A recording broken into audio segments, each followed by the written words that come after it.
Before I came to Women and Children's First, I would say my life was like a house that needed remodeling. But my home was full of pain. I mean, if you saw me and my children and my boyfriend on a regular basis, on a Sunday drive through the neighborhood, you would think that everything was perfect. As a matter of fact, no one even knew that I was in pain, that my children were scared, that my youngest son didn't even really want to have anything to do with his father because he was the abuser. They had no idea that the scratches on my neck were from him choking me. Anytime you're in a relationship and that man tries to get you to move from a town where you have a job, where you have outside family support, anytime he tries to move you out of your, I don't want to say comfort zone, anytime he tries to move you out of a place where you can grow as a person and you have to totally depend on his family and his friends for anything, that's a major warning sign.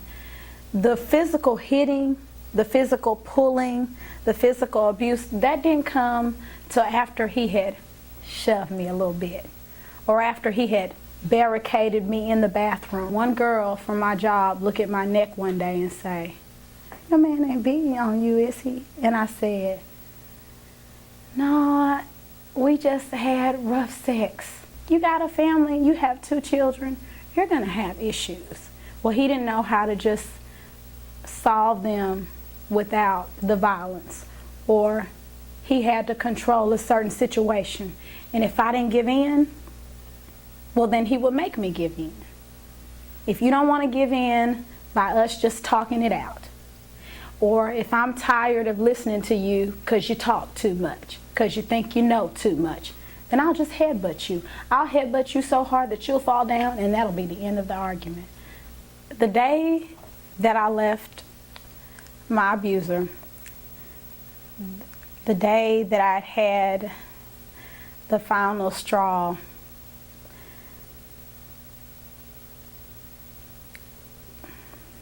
wouldn't have happened if it weren't for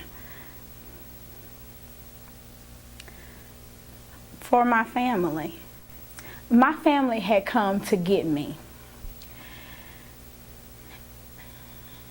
I wouldn't go with them. They just happened to be traveling. I lived 4 hours from my family. They just got through beating me up.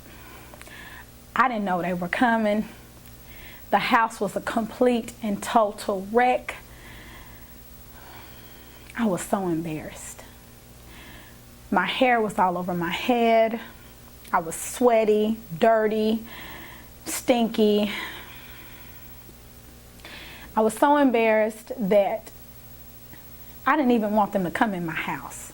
They found me in my car distraught because most of the time when your abuser beats you, he immediately leaves because he's even ashamed, because he even knows it's wrong. So my family tried to get me to leave that day and I wouldn't leave. I kept thinking, this is my house. This is my apartment. My oldest son is in school. Why should I have to leave? I don't want to leave. I'm tired. I just had a baby. I want to leave. Well, they went back home and they were upset. They gave me some money and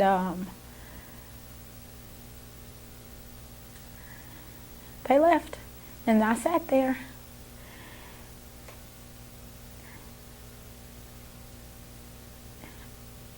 It was days later when I finally left. I think that just the combination of thinking about,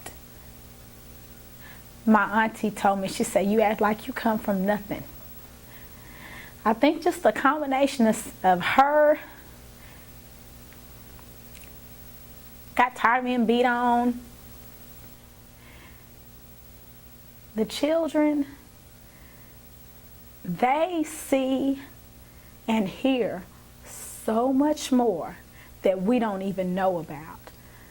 The day that I finally did decide to leave, I called my family and I said, okay, I'm gonna do it.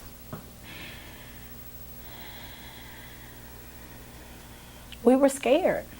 We were scared to get me out of there because at this point my abuser had told me, you can leave.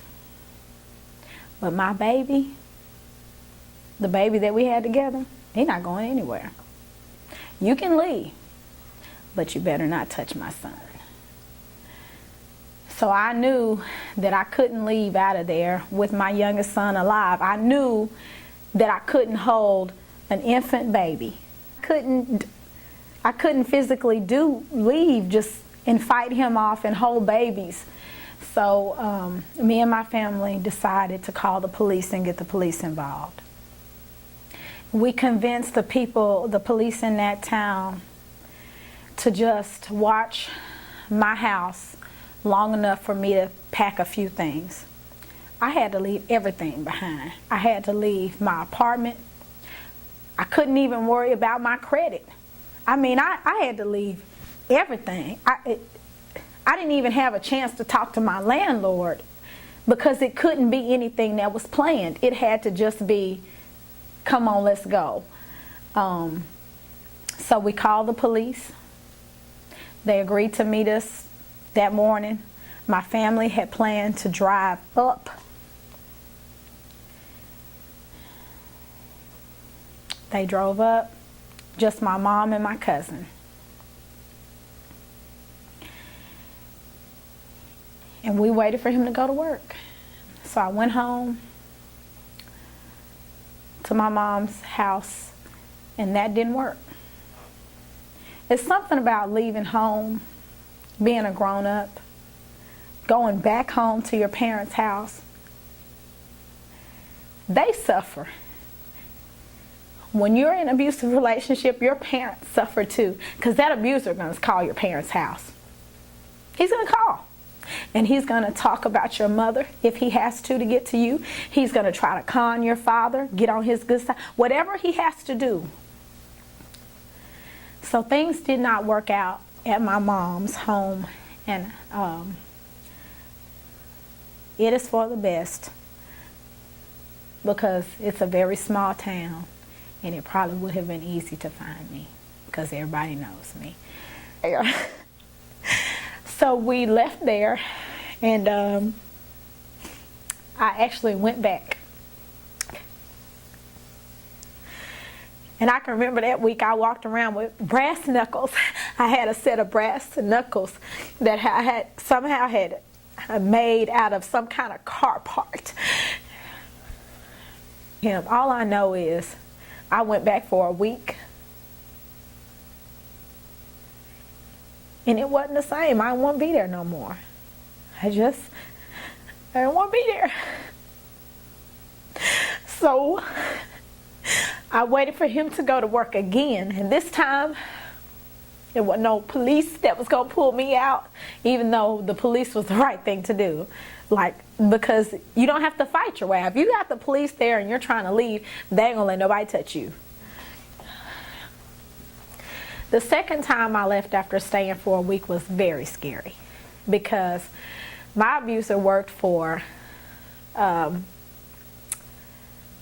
rice company.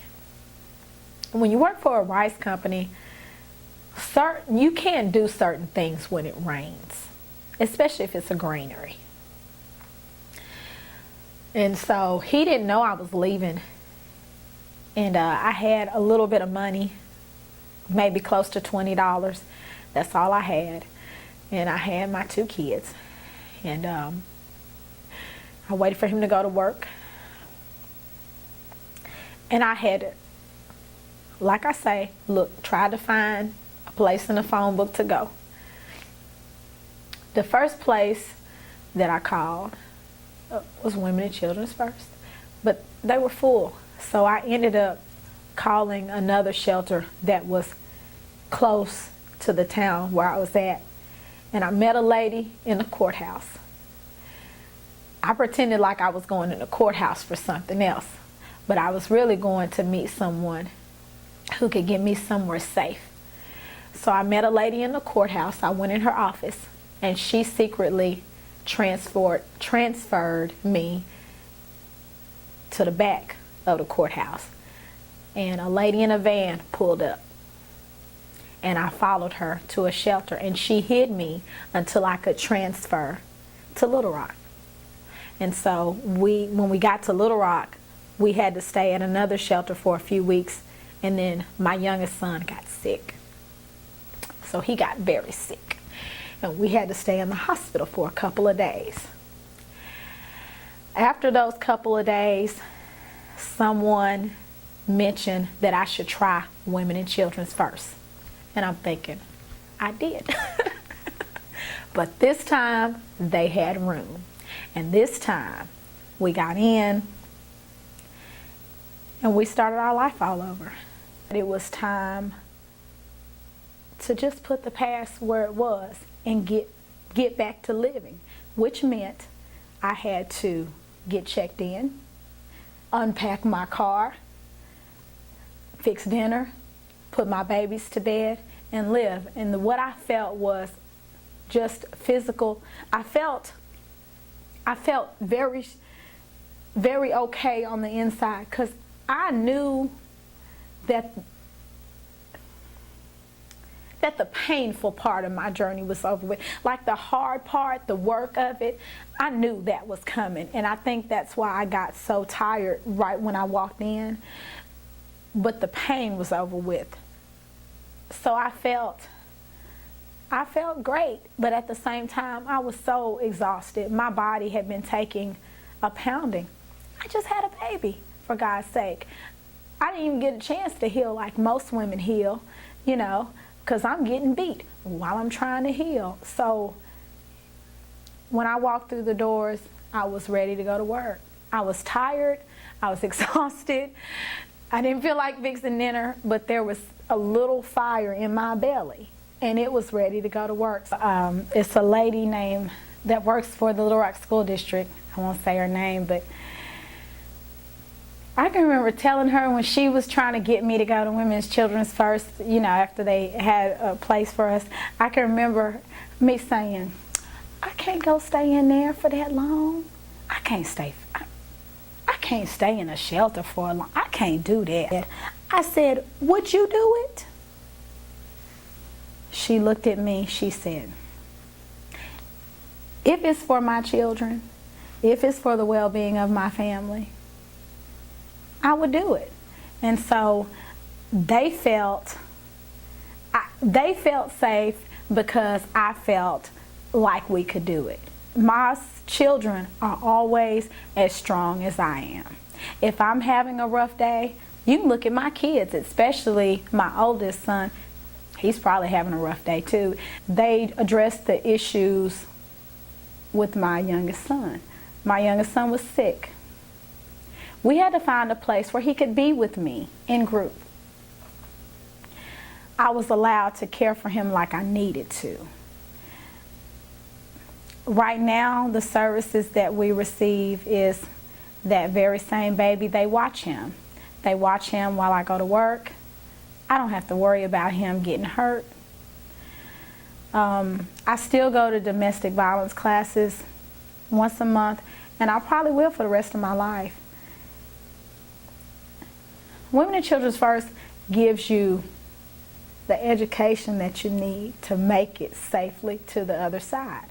The number one thing that we as women have to do is we have to educate ourselves. Not, of course, in academics, but we have to educate ourselves to life.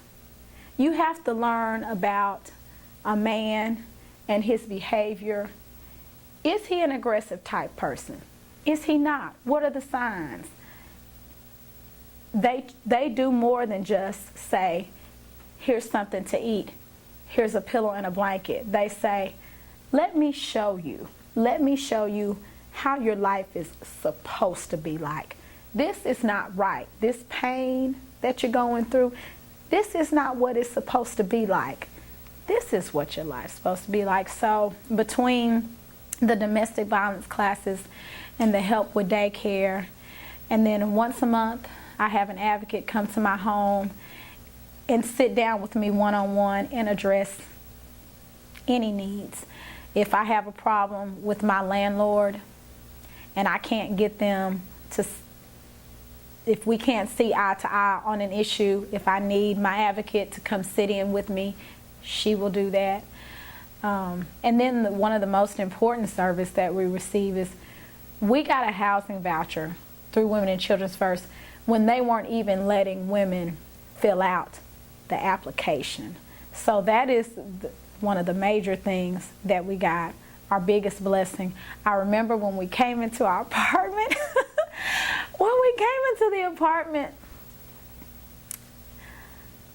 I just kind of looked around the room like, we really get to stay here? This is really ours? We really get to stay here? I was so happy. But we get a lot of services. Those are the services that we're using right now. It's a blessing, complete blessing.